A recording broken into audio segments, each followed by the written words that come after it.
오늘도 이제 우리가 지난주에 가지고 예레미야 말씀으로 이제 은혜를 받고자 하는데, 예레미야는 참 어떻게 보면은 좀 좋은 시대에 타고 났으면은 그죠? 편하게 선지자의 삶을 살았을 텐데, 예레미야만큼 아마 이제 가장 억울한 선지자도 없을 것 같아요. 그는 하나님 말씀을 전하면서 엄청난 박해를 받았단 말이에요. 다른 선지자들 같은 경우는 이렇게 예레미야처럼 많은 박해를 받은 선지자는 없어요. 그것도 그럴 것이 이제 나라가 거의 멸망하는 시점이고, 또 예레미야 때에 나라가 멸망했어요.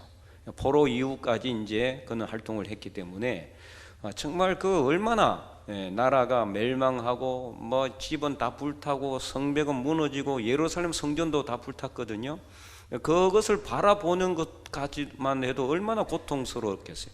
수많은 자기 동족들이 자기 형제 자매들일 수도 있고요, 다 죽어나가고 잡혀가고 붙잡혀가고 죽임을 당하는 그런 엄청난 고통 가운데서 예레미야는 이 하나님의 말씀을 전할 수밖에 없었는데, 그래서 오늘 본문 7절에 보면은 여호와여 주께서 나를 건류하심으로 내가 건류를 받았사오며, 이제 건류를 받았어요. 이제 건류를 받았다라고 이제 표현하는데, 건류는 뭡니까? 야, 너 선지자 한번 해볼래? 뭐 이런 건류를 받았다라는 의미로도 될 수도 있지만은, 여기서 말하는 건류는 하나님의 명을 받았다, 이렇게 이제 보시면 되겠습니다. 그러니까 하나님의 말씀을 전하는 선지자로서의 명을 받은 거예요. 그런데 예레미야가 처음에 하나님의 명을 받았을 때 어떻게 했어요? 나는 아이라 말할 줄 못합니다 그랬잖아요. 이제 자기는 도저히 자격이 안 된다 이렇게 생각했단 말이죠. 하지만 하나님이 명하시니 어떻게 하겠어요? 오늘 본문 7절에 보면은 아주 이렇게 직설적으로 표현을 해놓고 있어요. 주께서 나보다 강하사 이기셨으므로. 하나님이 명하시는데 안 됩니다 해도 어쩔 수가 없는 거예요. 하나님이 명하시니 하나님이 부르시면은요, 지구 끝까지라도 찾아가서 데리고 와서 하나님이 시키십니다. 요나가 그랬잖아요. 하나님께서 선지자로 부르셨는데도 불구하고 거절하고 도망갔죠. 그러니까 하나님이 어떻게 했습니까? 고래라고 나오지는 않습니다. 성경에는 큰 물고기를 예비해서 삼키게 해가지고 3일 동안 물고기 뱃속에 있으면서 회개하잖아요. 주님 잘못했습니다. 그래서 이제 토해내게 했어. 그러니까 하나님이 이런 분이세요. 하나님 한번 딱 하나님께 찍히면은 무조건 순종해야 된다. 그래서 이것을 뭐라고 표현했느냐? 예레미야는 주께서 나보다 강하사 이기셨으므로 내가 조롱거리가 되니. 아니, 그래서 하나님의 명을 어쩔 수 없이 받았다. 그래서 하나님의 말씀을 전하는데, 하나님의 말씀을 전하면 백성들이 들어야 되는데 듣지 않고 오히려 조롱을 했단 말이에요. 조롱거리가 되니 사람마다 종일토록 나를 조롱하나이다. 매일 하루 종일 이 예레미야를 조롱했다는 거예요. 왜 조롱했느냐? 이유가 나와 있어요. 8절에 내가 말할 때마다 외치며 파멸과 멸망을 선포함으로. 이 예레미야가 선포하는 게 이거였어요. 나라가 망한다, 바빌론에게 항복해라, 이걸 계속해서 하나님께서 전하라고 하니까 예레미야는 전하기 싫었어요. 그렇잖아요. 어떻게든 나라가 잘 될 것이다, 하나님이 우리를 도와주실 것이다, 이걸 전해야 되는데 반대로 전하고 있거든요. 근데 이건 하나님의 뜻이었어요. 이미 하나님은 결정했어요. 이 남유다를 멸망시킬 것을 결정했어요. 왜냐? 끊임없이 하나님이 선지자들을 보내서 돌아오라고 하나님께 돌아오라고 회개하라고 그렇게 했음에도 불구하고 돌아오지도 않고 회개하지도 않았기 때문에 이제 하나님은 남유다를 바빌론에게 넘길 것을 결정을 하셨고, 이제는 하나님의 뜻대로 하려고 하는데, 그럼에도 불구하고 지금이라도 늦지 않으신 하나님의 뜻대로 순종하면은 살 길을 주겠다, 이것을 전하라고 하는 거거든요, 예레미야에게. 그래서 예레미야는 지금이라도 안 늦었으니까 항복해라, 바빌론에게 항복하면은 우리가 다 잘 산다, 아무도 안 죽는다, 나라도 멸망은 당할지언정 죽지 않고 살 길이 있다, 이것을 전하니까 듣는 이 이스라엘 백성들은 어떻게 했어요? 야, 좀 매국노다, 바벨론의 스파이다, 이런 식으로 생각하는, 바벨론하고 손잡고 우리를 멸망시키려고 나쁘게 위해를 가려고 하는 보다, 이렇게 생각하니까 이 예레미야를 어떻게 해요? 위해하는 거죠. 조롱하는 거예요. 멸시하고 죽이려고 그러고 때리고 감옥에 가두고 구덩이에 빠뜨리고 그렇게 박해와 핍박을 일삼았다. 그래서 8절 마지막에도 내가 종일토록 치욕과 모욕거리가 된다고 그랬어요. 치욕과 모욕거리가. 얼마나 하기 싫었겠어요. 아무리 하나님의 명령이지만 말씀을 전할 때마다 조롱을 당하고 치욕이 되고 멸시를 당하고 또 그거 뭐냐 말로 조롱만 당하면은 뭐 참을만 하겠죠. 이 육체의 위협을 가했으니까 때리고 그리고 또 감옥에 가두고 구덩이에 빠뜨려 가지고 죽이려고 그러고 그런 어떤 엄청난 박해까지 받았다는 거죠. 그래서 9절에 예레미야도 너무나 힘드니까 어떻게 했어요? 9절 말씀, 내가 다시는 여호와를 선포하지 아니하며 그의 이름으로 말하지 아니하리라. 이렇게 하면은 그렇게 했다는 거예요. 너무 힘드니까 안 하겠다. 나는 이제 더 이상 안 할게. 그렇게 했는데 그렇게 하니까 어떤 일이 일어났다? 자, 그 다음부터 읽어보겠습니다. 나의 마음이 불붙는 것 같아서 골수에 사무치니 답답하여 견딜 수 없나이다. 얼마나 힘들었으면은, 그죠? 얼마나 힘들었으면은 예레미야가 이렇게 하나님 앞에 이렇게 나는 더 이상 안 전하겠습니다. 너무나 고통스러우니까. 그런데 그럴 때마다 자기 마음이 너무나 답답해서 골수에 사무친다. 이 골수에 사무치는 정도가 될 정도로 얼마나 너무 막 고통스러워 견딜 수가 없는 거예요. 답답해서 견딜 수가 없는 거예요. 하나님 말씀을 전하지 않으니까 육체적인 위해도 없고 조롱도 받지 않아서 좋지만은 자기 심령이 터져서 골수에까지 미쳐서 답답해서 견딜 수가 없는 거예요. 복음을 전하지 않으니까, 말씀을 전하지 않으니까. 여러분 그런 적이 있습니까?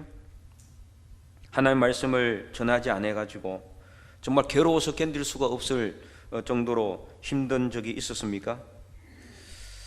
아마 그런 분도 뭐 없다고 할 수는 없지만은 여러분 한번 삶을 한번 돌이켜 한번 보세요. 내가 하나님 말씀을 안 전했는데도 아무 마음에 거리낌도 없고 평안하고 잠도 잘 온다. 그러면 좀 문제가 있는 거예요. 그죠? 하나님 말씀을 전하지도 않는데 복음도 안 전하고 그런데도 평안하고 잠도 잘 오고 마음도 평안하고 아무 문제도 없다. 그러면 정말 이거는 이상이 있는 것이다. 예레미야처럼 되라고 하지는 않겠습니다. 그러나 예레미야 심정같이 내가 복음 전하지 않으면은 마음에 어느 정도 영적인 자책감이라도 느껴야 되는 거예요. 그게 그리스도인으로서의 정상적인 모습입니다. 그런데도 복음을 전하지 않는데도 전혀 내 마음에 이 죄책감도 들어오지 않고 마음에 괴로운 마음도 들지 않는다면은 이는 우리가 오늘 다시 신앙의 삶을 돌아봐야 돼요. 정말 내가 진정한 그리스도인이 맞는가? 오늘 본문은 배경이 18장부터 시작이 되거든요. 18장에서 하나님은 예레미야를 통해서 진흙이 토기장의 손에 있는 것처럼 이스라엘 백성들도 하나님의 손에 있음을 이제 말씀하면서 예레미야 19장에 깨진 옹기 비유를 이제 말씀합니다. 이게 심판과 재앙을 선포하는 거예요. 이 옹기가 깨지면은 다시 붙일 수가 없잖아요. 그렇게 된다는 거죠. 이 이스라엘 백성들도. 그래서 예레미야 19장 10절에서 13절에 보면은 이제 이렇게 기록이 되어 있어요.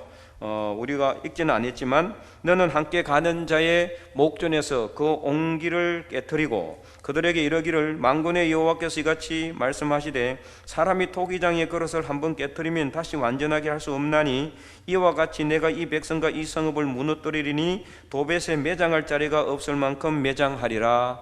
아멘. 자, 저기 히터 좀 꺼주세요. 그리고 12절에 여호와의 말씀이니라 내가 이곳과 그 가운데 주민에게 이같이 행하여 이 성읍으로 도벳 같게 할 것이라. 그래서 이 도벳이라는 건 뭐냐면은 도벳같이 한다는 것은 완전히 다 무너뜨리게 한다라는 뜻이에요. 무너뜨리게 완전히 멸망시킬 것이다 이렇게 말씀하고 있는 거죠. 그래서 도벳에 매장할 자리가 없을 만큼, 이 도벳은 어떤 곳이냐면은 그 하나님의 심판을 받아서 완전히 이 지역에 완전히 심판을 받아서 다 멸망당한, 그래서 매장할 자리가 없을 정도로 이 남유다 예루살렘도 그렇게 만들어 줄 것이다. 이 예레미야를 통해서 선포하라는 거예요. 이런 말씀을 전하니 백성들이 듣기 좋아하겠어요? 싫은 거예요. 13절에도 예루살렘 집들과 유다 왕들의 집들이 그 집 위에서 하늘의 만상에 분향하고 다른 신들에게 전제를 부음으로 더러워선즉 도벳 땅처럼 되리라 하셨다 하라. 하나님이 이제 심판을 계속해서 예레미야를 통해서 선포하고 있는 거죠. 그래서 이렇게 하나님께서 예레미야를 통해서 이 남유다 백성들도, 예루살렘 백성들도 이렇게 될 것이다, 깨진 옹기처럼 다 무너지고 그렇게 되기 전에 하나님 말씀대로 순종해라, 이것을 이제 선포하고 있는 겁니다. 그래서 14절과 15절에 보면은 예레미야가 이걸 누구한테 선포하고 있어요? 14절에 예레미야가 여호와께서 자기를 보내사 예언하게 하신 도벳에서 돌아와 여호와의 집 뜰에 서서, 어디서요? 하나님의 성전에서. 성전에 서서 있는 백성들은 누굽니까? 그나마 성전에 와가지고 하나님께 제사 드리겠다고 서 있는 사람들이에요.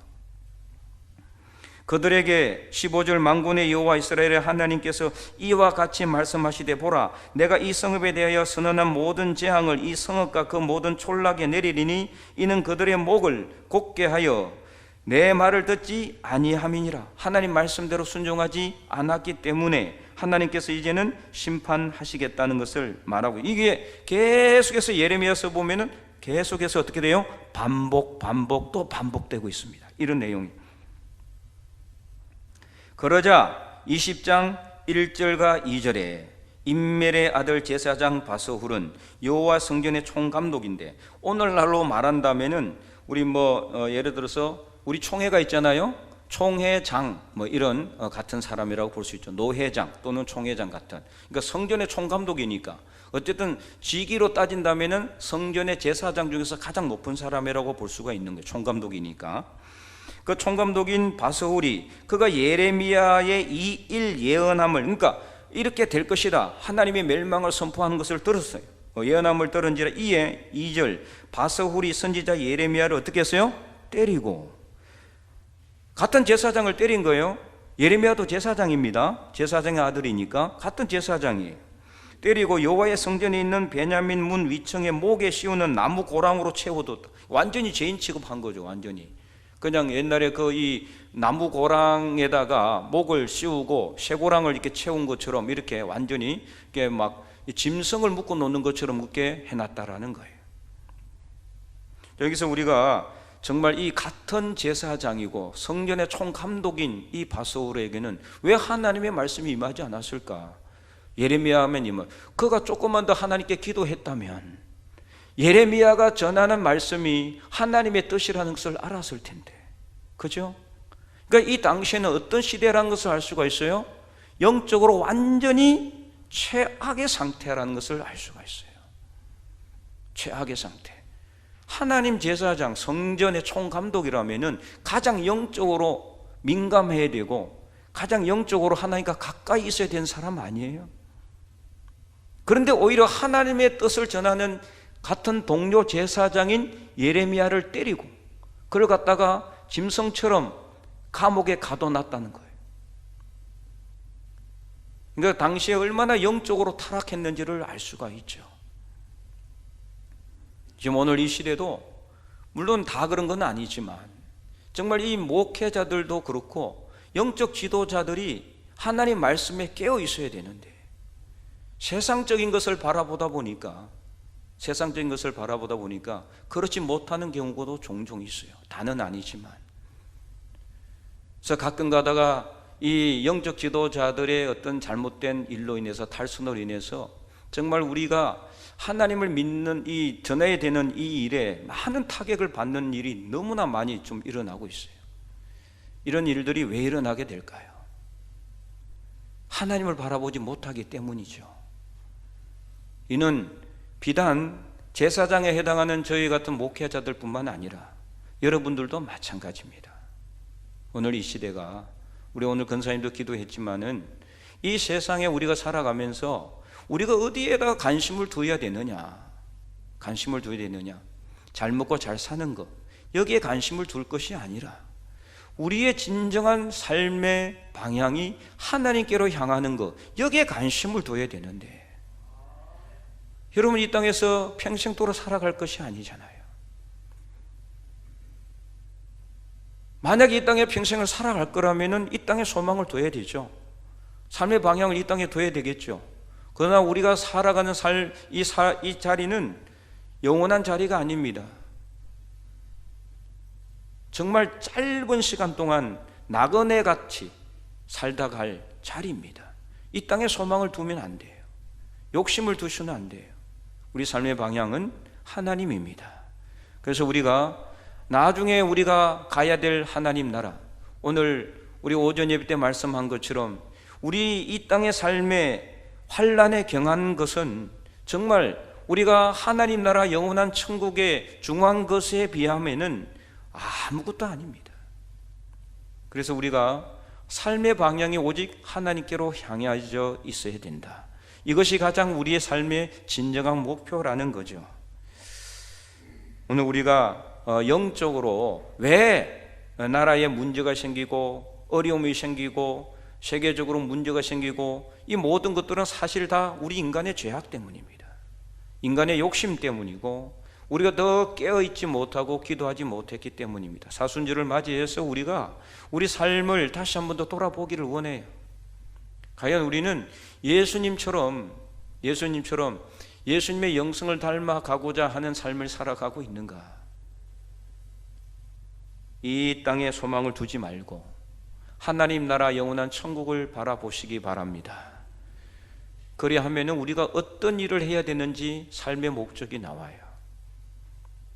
누구는 하나님의 뜻을 알고 하나님의 뜻을 전하고 있는데 누구는 전혀 하나님 뜻을 모르니까 하나님 뜻을 전하는 사람을 오히려 박해하고 핍박하고 때리는 이런 극과 극의 상황이 발생하게 되는 거예요.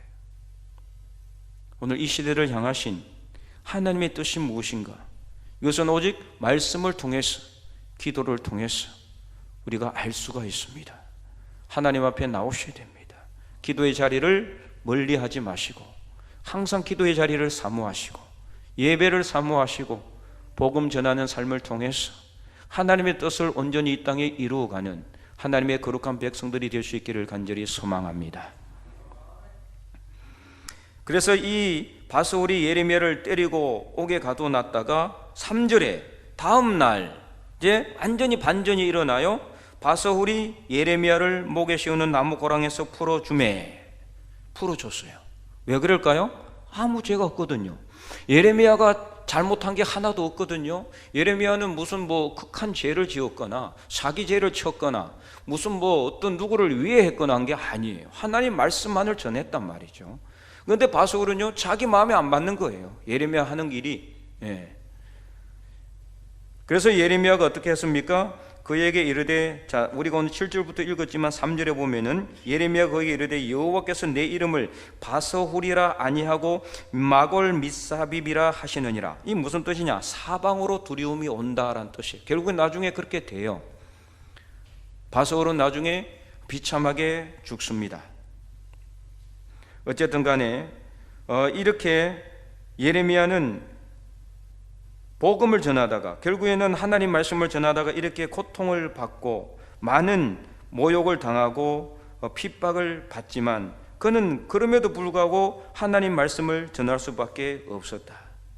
그래서 오늘 본문 7절 이후에 예레미야는 하나님께 그렇게 기도하며 절규하고 있는 거예요. 자기가 이렇게 자꾸 말씀을 전하다 보니까 이렇게 동료 제사장한테도 두드려 맞고 핍박당하고 사람들로부터 매일 조롱당하고 치욕을 당하고 멸시를 당하니까 오늘 보면 우리가 읽은 것처럼 9절에 내가 다시는 여호와를 선포하지 아니하며 그의 이름으로 말하지 아니하리라 하면 내 마음이 불붙는 같아서 골수에 사무치니 답답해서 견딜 수가 없는 거예요.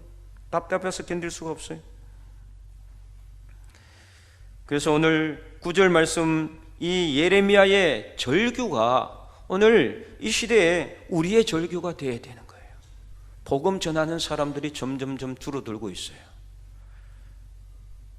전도하는 게 어려운 건 아닌데 왜 이렇게 점점 이 복음 전하는 일, 전도하는 일이 줄어들고 있을까? 오늘 우리가 정말 우리 삶을 돌아보면서 사순절이라서라기보다는 정말 우리를 위해서 십자가에 못 박혀 돌아가신 예수님의 그 크신 사랑을 생각한다면은 안전할 수가 없잖아요. 나를 사랑하셔서 아무 조건 없이 사랑하셨잖아요. 내가 하나님의 사랑을, 하나님의 구원을 받을 만한 어떤 자격이나 조건이 있던 것이 아니었잖아요. 그럼에도 불구하고 나를 사랑하셔서 나를 위해서 십자가에 못 박혀 돌아가신 예수님의 그 크신 구원의 은혜를 조금이라도 생각한다면은 감사하여 전하지 않을 수가 없을 텐데, 전하지 않는 이유는 무엇이냐? 하나님의 은혜, 구원의 은혜가 자꾸 우리 삶 속에서 약해지기 때문이겠죠. 그래서 저도 여러분들에게 말씀을 전하면서 이거 예수님의 구원의 은혜를 계속 전하고 십자가 은혜를 전해야 되는데 참 이게 쉽지가 않아요. 어쨌든 우리가 오늘, 저는 여러분들이 저에게 듣고 싶은 말은 뭐예요? 잘 될 것입니다. 복될 것입니다. 형통할 것입니다. 고침받을 것입니다. 이런 이야기 듣고 싶지 않습니까? 저는 옛날에 한동교회에 있을 때 내가 뭐 설교를 준비만 하면은 자꾸 이 예레미야서를 이렇게 하게 됐어요. 나도 이 마음에 안 드는 게, 이 예레미야서는 좋은 말이 없거든요. 대부분 다 회개하라, 이런 내용이 대부분이에요. 나도 이거 전하고 싶지 않은데, 근데 자꾸 성령께서 하라고 하시니까 준비 안 할 수가 없고, 그래서 참 힘들었던 적이 있었어요. 제가 이 설교 단상에 서서 여러분들에게 복 받으라고 선포하고 싶은데, 저는 뭐 제가 여러분들에게 회개하라, 돌아보라, 이런 걸 자꾸 전하고 싶어 하겠어요? 너무 많은 지금 설교 단상에서 목회자들의 입에서 나오는 소리는 다 축복의 소리 외에는 거의 없어요. 물론 좋죠. 복 받으라는 거, 이거보다 더 좋은 소리가 어디 있겠어요? 잘 될 것이라는 말보다 더 좋은 소리가 어디 있겠어요? 그러나 목회자는 하나님의 말씀을 있는 그대로 선포해야 될 의무가 있습니다. 그래서 제가 여러분들에게 계속해서 회개하라고 이야기하는 것은 저의 말이 아니라 성령께서 시키시니까 어쩔 수 없이 하는 겁니다. 예레미야도 그랬어요. 하나님의 은혜가 우리 삶 속에 넘치면은요, 길거리 전도 계획 안 해도 돼요. 뭐 이벤트 같은 거 안 해도 돼요. 내 삶에 구원의 은혜가 넘치는데 전하지 말라고 해도 전할 수밖에 없어요. 예레미야 같이 내 마음이 불붙는 것 같아서 골수에 사무치니 견딜 수가 없을 정도가 되어야 되는데, 이렇게 되지 않는 것에 대해서는 1차적으로는 우리 목회자의 책임입니다. 하나님의 구원의 은혜를 선포하고 전하고, 이 구원의 은혜가 여러분의 삶 속에 넘치도록 그렇게 해야 되는데, 그렇게 하지 못한 것이 1차적인 책임이고, 두 번째는 우리 모두도 우리가 매일매일 잘 되는 것, 복되는 것만 찾지 마시고 나에게 베푸신 하나님의 구원의 은혜를 생각하고 그 구원의 은혜를 어떻게 전할 것인가를 여러분 생각하시기 바랍니다. 하나님의 구원의 은혜를 어떻게 하면 저 사람에게 전해서 하나님의 사랑을 전달할까? 이것을 우리가 고민하고 이것을 위해서 기도해야 되는데, 어떻게 하면 내가 잘 살 것인가? 어떻게 하면 내가 잘 될 것인가? 어떻게 하면 내가 복 받을 것인가? 이것만 생각하지 마시라는 거예요. 이거는요, 우리가 하나님의 말씀에 순종하고 하나님의 말씀대로 행하고 하나님의 말씀대로 우리가 살아가면은요, 하나님께서 우리가 싫다고 해도 부어주실 줄 믿으시기 바랍니다.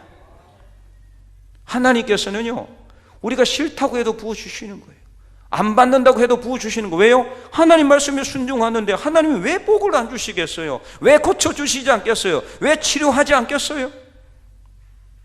하나님은 예레미야를 그가 죽도록 내버려 두지 않았어요. 그가 위험을 당했을 때, 위경이 지경에 빠졌을 때 하나님은 많은 사람을 통해서 예레미야를 구원해 주셨습니다. 사도 바울이 죽도록 하나님께서 내버려 두셨습니까?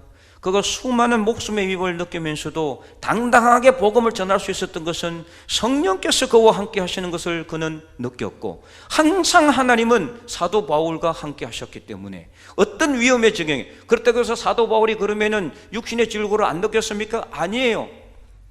3번 태장에 맞고 40에 하나 감한 매를 맞고 일주일을 깊은 바다 속에 빠졌고, 강도의 위험, 강의 위험, 동족의 위험, 모든 위험을 당하고 죽고 헐벗고 굶주리고 배고팠다 그랬어요. 그러나 그것을 통해서, 자기 약함을 통해서 어떻게 해요? 그리스도의 능력이 강하게 되는 것을 그는 느꼈기 때문에, 깨달았기 때문에 그의 약함을 자랑하고 오히려 이것으로 기뻐하고 감사한다 그러잖아요. 삶에 어떤 어려움이 있다고 해서 하나님 나를 사랑하지 않는 것이 아니라, 그것을 통해서 하나님은 더욱더 나를 사랑하시는 복의 통로가 된다는 것을 깨달으시고, 우리 인간적으로 육신적으로 삶이 나아지는 것은 나중에 하나님께서 주시는 복이라는 것을 깨달으시고, 먼저 하나님의 나라와 하나님의 의를 구하는 하나님의 백성들이 되기를 원합니다.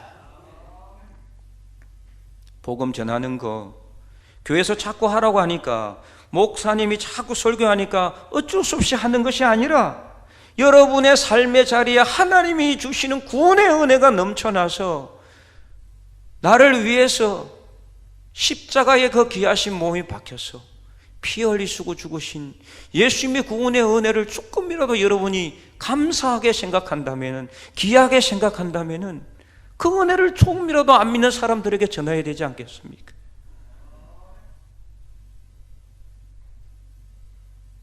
이벤트로 해서 하는 전도가 아니라,